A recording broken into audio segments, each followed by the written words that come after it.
got to guard the sexual conduct of people. People have to be able to engage in sex in extremely safe and secure environments, and the only safe and secure environment for that is when you're married to somebody that's going to say, yeah, I love, honor, and cherish until death I do part, and they may not stick by it, and there may be problems, but that's a heck of a lot different than the hooking up today that's driving people absolutely insane, and I use that term advisedly.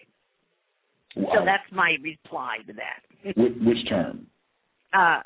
Insane. It's, you're talking about an attack on the mental stability of our youth. Absolutely an attack on that, because you cannot have kids engage in this kind of activity and expect them to be able to function appropriately in their lives and in society. It's not going to happen. You'll have a few people who come through. Yeah, sure you will, But for the most part, you're going to start talking to the whole issue of people succumbing to alcoholism, succumbing to drug consumption, succumbing to pills. Our young guys are now taking Viagra because they can't function without it. Give me a break. This is not a healthy, happy bunch of people. Wow. I can point to one group of folks that I think they're very happy. I think these folks benefited a lot from Kinsey's research and the so-called sexual revolution, the pornography industry. Oh, yeah. Pornography industry absolutely was the major outgrowth of Kinsey. I mean, he made his own pornography. He forced his staff to participate in all pornographic stuff he was doing up in his attic and in his soundproof rooms at Indiana University. And by the way, there's every reason to believe that was continued after he died. But I don't know that I would call the individuals happy. I would say maybe they think that they're happy because they're racking in the money. But you're, again, talking about an industry that relies on drugs, alcohol, and every other, and that is rife with sexual disease. Now, I urge people to go to Shelley Lubin's website. She's a recovered pornography star and prostitute, and she's got a website called Pink Cross because she has turned her life around and become and converted and is helping women and men in this lifestyle or death style really. And she'll give you some real heads up on the trauma and the misery and the heartbreak and the physical abuse and physical pain that's part of that whole field. There's nothing pretty about it, ladies and gentlemen. Nada. The website, I just found it, thepinkcross.org. Yeah. That's the website, Shelley. That's it. Thepinkcross.org. Yes. I urge people to look at that website and look at what Shelley did. Oh, she did such a beautiful, kind job, gentle and thoughtful with her section on the dead porn stars, where she just kind of lets you go through all of these young women and young men whose lives have been completely destroyed. They were porn stars, and they're dead now, based on a suicide, drug overdose, everything in the world that you can possibly imagine. This is not a happy place to be. And the advertising that's out there that would advertise this to children, to young girls, young boys to go into, oh, look, do this, you'll be lovely. Look at this Paris Hilton, what a good example. I mean, and this Lindsay Lohan and all these pathetic people whose lives are completely ruined. And no news there. You can't do sexual promiscuity in a world and still stay healthy. Everybody knows that. Okay, so let me play devil's advocate for the folks who say, this just sounds kind of prudish and indeed. We're just talking about having sex. It's natural. It's healthy to have sex. It doesn't have that big an impact. Pornography is just it's entertainment. It's fun, and it doesn't have any sort of lasting, long-term repercussions on my mental health. What would your response be? Well, then you better start reading more and thinking more because your brain's already addled. Because the research is so clear. And if you needed research, I mean, anybody who's still kind of on their feet and starts to think about it knows that that's ridiculous. First of all, we're talking about seducing and collecting younger and younger people into this activity. We're talking about age of consent dropping. We're talking about children now being used. You know, it used to be that if you were downloading pornography at the Pentagon, you'd figure they were downloading adult pornography. Forget it.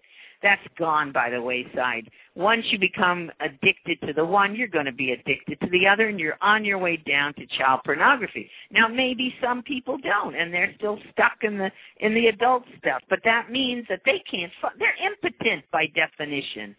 Potency means you have the power of your own ability.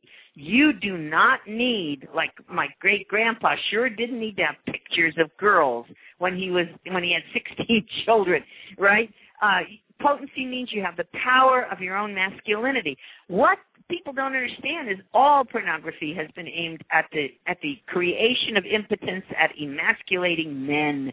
Women, the girls and that sort of thing, they are just the tools, you know, the booty, that comes out of this, but the attack has been on the men.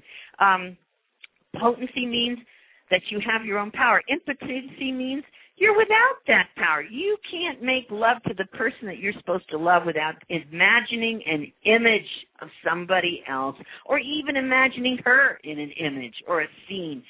That, by definition, ladies and gentlemen, means that the individual who has to do that is impotent.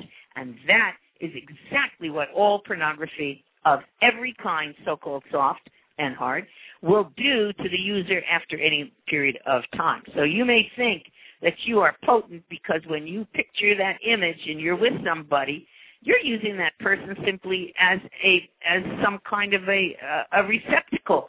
There isn't a relationship. That means you've been taken over, bud, and you are controlled by the guys who produce the pornography and not by your own potency. You said that the adult pornography, it's just going to lead you, or certainly lead a lot of people, to the child pornography. Why do you think that is?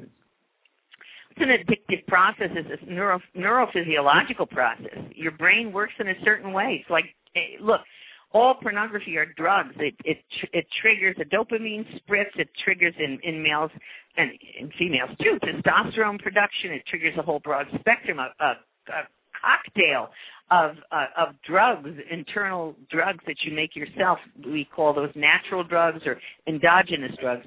So it's like any other drug. If you start taking a drug after a certain point in time, it is not adequate to cause the arousal state that you're looking for, to blank you out, to get you high. So in order to get you high, you hike up the ante and you take something that's a little more. All pornography triggers shame, massive shame. If you lose your ability to feel enough shame because you've become adjusted to one level of pornography, you'll reach out for the rest. It'll be sadomasochistic. It'll be a bestial. It'll be various forms of sodomy, that sort of thing. And then eventually, and not so slowly anymore with the current state of affairs, you'll slip down to a great extent. A lot of you are going to slip down into child pornography. Everybody says, oh, I would never do that. Well, I'm sorry, we're arresting them right and left because we still have a few people that'll do the arresting. But when we have enough police and we have enough judges and we have enough legislators who themselves are addicted to pornography and addicted to child pornography, what do you think is going to happen to our laws? Wow. I guess why? Why do you think this billion-dollar pornography industry is aimed at making males impotent?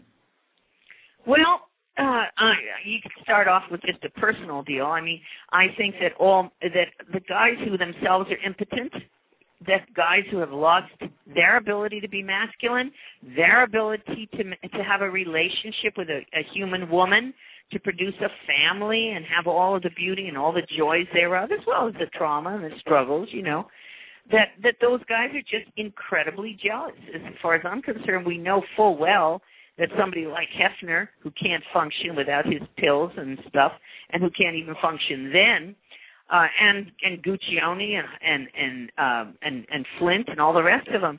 We know that they're jealous as the devil of any male who can function and who can be a real man, because they aren't real men. And then, of course, there's all the rest of it. I mean, in terms of the conspiracy theory sort of thing that, you know, the more you can destroy the men of any country, the more you take over that country and you control that country. If the males are not there to defend our laws, if the males are not there to fight these battles, then you've taken over the country, and that's exactly what we see taking place today. So take your pick, or come up with something better.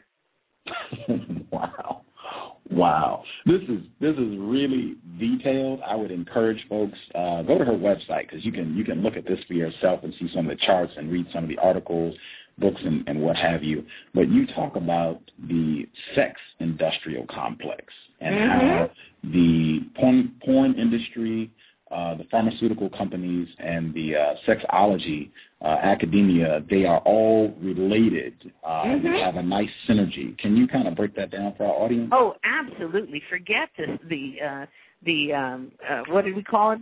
Eisenhower, the war complex. I've forgotten what he called it.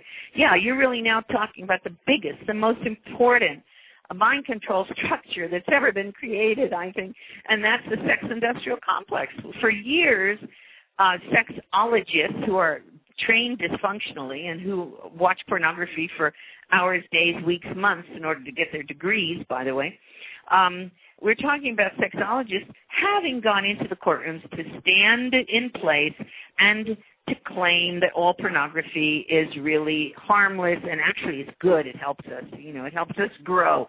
In fact, that's what SICAS and Planned Parenthood claim when they go into the classrooms today. But anyway, so for years we had this link up between big sexology and big pornography. The one supported the other. The pornographer paid the sexologist to do their bidding, right? And just like they paid, the tobacco used to pay tobacco used to pay the scientists to claim that tobacco was harmless.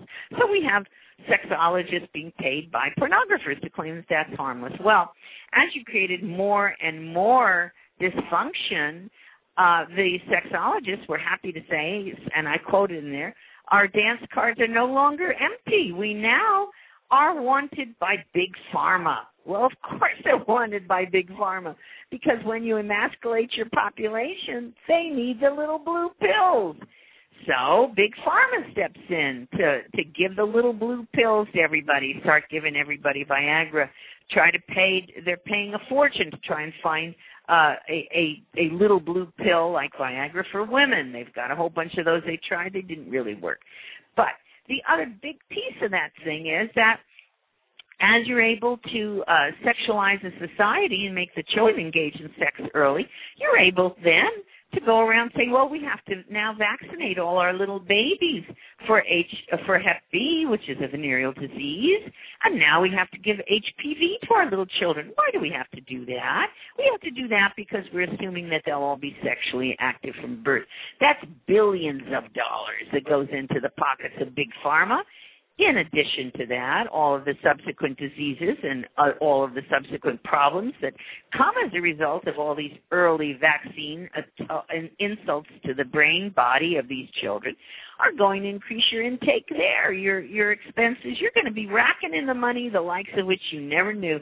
So the more promiscuity increases, the more Big Pharma makes a fortune in big sexology and big pornography. It's a win-win proposition for the